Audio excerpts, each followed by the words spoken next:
If you look at, the Bible, which for many people in the Western world was sort of the guiding, the Old Testament, there isn't really any sort of view of the afterlife. The closest you get is a word for pit, a word for abyss, which basically means you die and you're not here. So this idea that the whole thing is about when you die is not really the way that lots of people have thought about it. And that the phrase eternal life was a very first century Jewish way of talking about living in harmony with the divine right now. So eternal life wasn't a kind of life that happens when you die. Eternal life was understood to be a certain quality of life that you're experiencing right now, where you're in right relationship with the earth, with the environment, with each other, with yourself.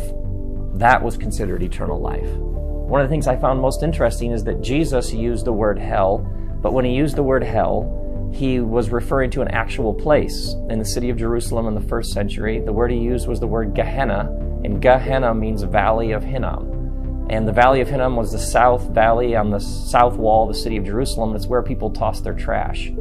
So he's pretty much the only person who used it. And when he used this word, he was referring to a real place where this trash was burning. So essentially he was saying, you as a human being, you have this power to make choices about whether you will move towards others in grace, in compassion, in kindness, or you will move towards people in violence and degradation. And when you do that, when you mistreat others, when you are indifferent to their suffering, you're essentially like creating a Gehenna on earth.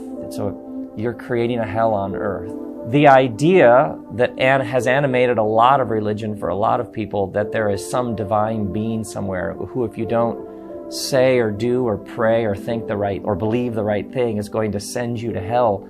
Life is difficult enough without believing that the deepest, strongest forces of the universe are against you and are going to torture you forever.